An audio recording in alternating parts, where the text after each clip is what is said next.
আমার নবী কয় আলী রে এত জবাব দিলাম তারপরে তোমার মন ভরলো না। আমার আলী কয় হুজুর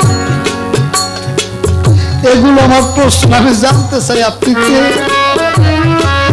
আমার নবীজি ডাক দিয়ে কয় আলী তোমার কানটা আমার মুখের কাছে লাগাও, কানটা মুখের কাছে লাগাও। আমার নবীজি বলে আলী তুমি জানতে চাও আমি কে? শুনে রাখো মাররায়ানি ফাকাত রায়াল হক, মাররায়ানি ফাকাত রায়াল হক। যেই ব্যক্তি আমি নবীকে চিনলো জানলো তার আল্লাহ দেখা দরকার পড়ে। বাবা নবীকে যে দেখে তার আল্লাহ দেখার দরকার পড়ে। একটা কথা বলি বাবা, এখানে যারা গুরু ধরা মানুষ আমার লালমোহন চান্দর আসে, একমাত্র ভক্ত বিনে আর কেউ জানে না মুর্শিদ কি জিনিস। গুরুকে একমাত্র ভক্ত ছাড়া কেউ বুঝে না বাবা। গুরু প্রেমটা কি এটা ভক্ত ছাড়া কেউ জানে না। আপনারা তো জানেন আমার মনির কাকু চিনবে, মস্ত বাবা ছিলেন, রুহুল আমিন দেওয়ানরা ছিলেন না আপনাকে ঘরের বলা। আমি তখন ঢাকা থাকি, ঢাকা দিয়ে গান বাজনা করি। ঢাকা থেকে যখন দেশে গেলাম আমার তো কেউ চিনে না যে আমি গান বাজনা করি। রুহুল আমিন দেওয়ানের তখন খাকা মার্কেট শিবসার মাথায় পদ্মার পর। এই রুহুল আমিন দেওয়ান শিবসারটা দোকানদারি করতো মনে আছে। আমি যে রুহুল আমিন বাইরে করলাম, রুহুল ভাই আমি তো ঢাকা থেকে আসলাম, আমার তো কেউ চিনে না। ও ভাই আমি যদি গান গাই আমাকে দু এক পালা বায়না দিবেন? বিশ্বাস করেন রুহুল আমিন ভাই আমার বুকের মধ্যে জড়াই ধরে করলো ঘুমায়, আমি যদি বাইসা থাকি এক পালা গান গেলে তুমি এক পালা গান গাইবা। বাস্তব কথা আমার, আমি তার দিন শোধ দিতে পারব না।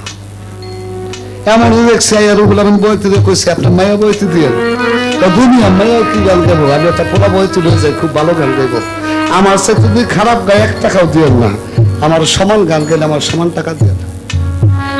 যেই জায়গায় আমার গানে নিত আমার গান ভালো হইতো, বকশিশ বেশি পেতাম। পরের বছর আমার বানা হইতো, মাগা রুহুল ভাইয়ের বানা হতো। তো রুহুল আমিন ভাইয়ে দেখতাম তার গলাটা একটু মোটা ছিল, ভাঙ্গা ভাঙ্গা, কিন্তু শেষটাতে আমি এত বকশিস পেতাম, এত সুন্দর গান গাইতাম। কিন্তু রাত্রে আমার গানে কোনো মানুষ কানতো না। রাত্র 2টা-2:30 বাজতো, রুহুল আমিন ভাই দাঁড়াইয়া খালি খোলা কথা কইতো, গান লাগতো না। দেখতাম একজন আরেকজনের গলা জড়াই ধরে কাঁদতো, রুহুল আমিন দেওয়ানো কাঁদতো। একদিন দোকানের মধ্যে যায় কই, রুহুল ভাই এখন মানুষটা অনেক মনে পড়ে বাবা, আমার আইনা মনে হয় আপনার ক্ষতি হলো, আপনার গান কমে গেল। হাসি আর কয় হেমায়েত তোর গান বেশি হলো ভাই আমার ভালো। আমি বললাম ভাই আপনাকে একটা প্রশ্ন করুন, জবাব দিবেন? কয় কও, জানলে জবাব দিব। আমি বললাম ভাই আপনি শেষে দুইটা কথা কর, এই কথা করে করে দেয় আপনিও কান্দেন। আসলে সব মানুষ কান্দে, কার কান্দে কারণটা কি? আমি গান গাই ভালো, বকশিস পাই ভালো, কিন্তু আমার গানে তো মানুষ কান্দে না। বিশ্বাস করবেন একটা চোখের উপর বসা ছিল, নাইমে এসে আমরা বুকটার মধ্যে জড়ায় কয়, হেমায়ত তুই কি ভাই কোন জায়গায় মুড়ি দিছিস? আমি কই না। আমার রুহুল আমিন ভাই কয়, হেমায়ত যেদিন তুই একটা মানুষের কাছে জীবনটারে বেঁচে দিবি সেই দিন বুঝবি পীড়িতের কি জ্বালা। যেদিন তুই গুরু বুঝবি সেদিন বুঝবি গুরু বুঝলে কি হয়। যেদিন তুই গুরুর আশীর্বাদ হইলাই সেদিন তুই কথা বলে চরণ শক্তি পাবি।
ভাই আমার একটা মানুষের কাছে আমার দয়াল মানলেন সঙ্গের কাছে মুহূর্ত করে দিল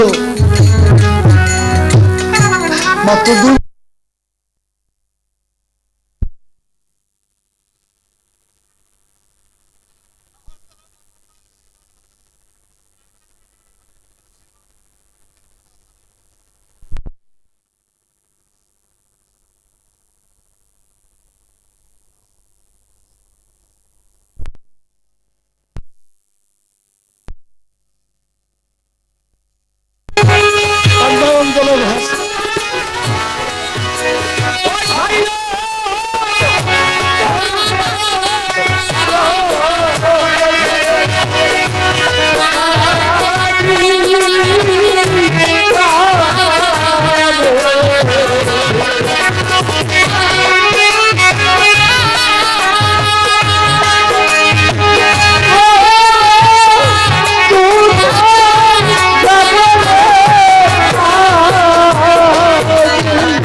হলো সিনাবো সিনাইলে পবিত্র কোরআন সূরা কাহাবের মধ্যে স্পষ্ট দলিল আছে ইলমে লাদুনি। এই ইলমে লাদুনি যার হাসিল হয়ে যায় এক জায়গায় বসে সে 18,000 মাখলুকাতের সব খবর বলতে পারে। এইটাই হলো বেলায়েতি সত্তা, এইটাই হলো বেলায়েতি পাওয়ার। এক গুরু ভক্তের কাছ থেকে, ভক্ত মুর্শিদের কাছ থেকে কর্ম করে নিতে পারে, এছাড়া এমনিতে বেলায়েত পাওয়া যায়। একটা প্রশ্ন করছে আমাদের, দুইটা প্রশ্ন করছে, কথায় কথায় প্রশ্ন দিয়ে খেয়ালই নেই।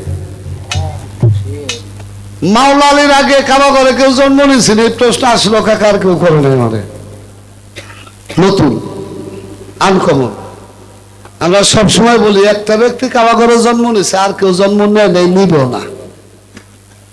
কিন্তু আমি দলিল পড়ে পাইছি, সত্য মিথ্যা জানি না, কাকাই করতেন জিজ্ঞেসে তাও জানি হয় না, না হয় সেটাও জানি না। বাস্তব কথা, আমি তো ওই জায়গায় ছিলাম না, আমি তো দেখিনি। খাদিজা তুল কুবরা আমার নবী করিম সাল্লাল্লাহু আলাইহি সাল্লামের প্রথম স্ত্রী, তার ভাতিজা, তার একজন ভাতিজা ছিল, তার নাম ছিল হাকিম রাদিয়াল্লাহু তাআলা আনহু। হাকিম, এই হাকিম রাদিয়াল্লাহু তাআলা আনহুর মা এবং সাথে দুইজন মহিলা নিয়ে একদিন কাবা ঘরের পাশে গিয়েছিল। ওই কাবা ঘরের পাশে যাওয়াতে ওই হাকিম রাদিয়াল্লাহু তাআলা আনহুর মায়ের প্রসব বেদনা উঠেছিল এবং সেই দিন কাবা ঘরের দরজা খুলে ওই কাবা ঘরের মধ্যে ওই হাকিম রাদিয়াল্লাহু তাআলা আনহুর জন্ম হয়েছিল। এটা হয়েছে না হয়েছে আমি কইতেন, আমি কইলাম বাবা কি হয়েছে না হয়েছে কইতেন, দলিলটা মনে হয় এইরকমই মনে হয়। এই হইলে একজনের জন্ম হয়েছে, একটা পোলা একটা মাইয়া পাথর হয়েছে কাবা ঘরের মধ্যে যায় যৌন কর্ম কইরা। কাবা ঘরের মধ্যে আসিফ এবং নাইলা, নাইলা নামে একটা মেয়ে, আসিফ নামে একটা ছেলে, একজন আরেকজনকে ভালোবাসতো। খেয়াল করে শুনেন, তারা ওই কাবা ঘরের মধ্যে যায় তারা যৌন কর্মে লিপ্ত হলো। সাথে সাথে আমার আল্লাহর গজবে এই আসিফ এবং নাইলা দুইটা মানুষ একেবারে পাথরের মূর্তি হয়ে রইল।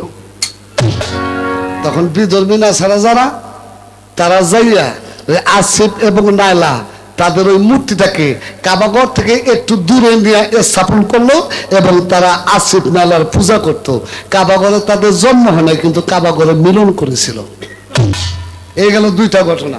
আর হাকিম নামে এক ব্যক্তি কাবাঘরে জন্ম নিয়েছিল, আর আমার মাওলা আলী কাবাঘরে জন্ম নিয়েছিল। এই আপনাকে তিনটা দিলাম, দুইটা দলিল সঠিক।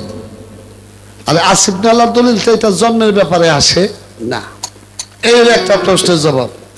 আরেকটা কি প্রশ্ন জানি করছে রে, খাজা বাবা ভারতবর্ষে যখন আসে তখন এই বাংলাদেশ, ভারত, পাকিস্তান, এটাকে বলা হয়তো পাক ভারত মহাদেশ, পাক ভারত উপমহাদেশ, এটা ভারতবর্ষের মধ্যে ছিল।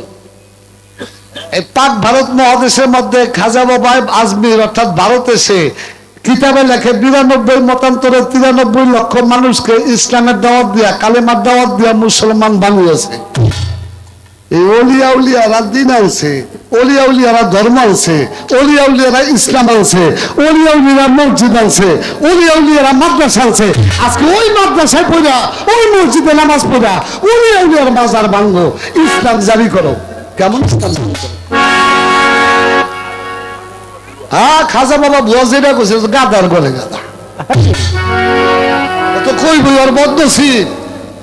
খাজা বাবা কে নেই তো জানে না, যদি বুঝতো খাজা বাবা কে, কই আমি ওই খাজারে কইনি, তুই কোন খাজারে কইছস? খাজা বাবা তো কইছস, ওইটা আমি দেখছি।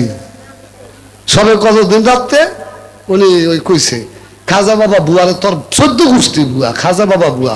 আজকে খাজা বাবার উসলায় তুমি পাইছাও, খাজা বাবার উসলায় পাঞ্জাবি পাইছাও, পায়জামা পাইছাও, বড় বড় বুলি গাও কার উসিলায় ধুতি ছাড়া কিছু ফেলতার তালাই দেশে ধুতি পড়তা। বাপদাদা 14 পুরুষ আসলে ধুতি ফেলতেন না, মুসলমানের পূজা করছে এই দেশে, লক্ষ্মী পূজা করছে। আর এই দিনের দিনে আল্লাহর ওলি যারা এই দেশে নবী আইছে।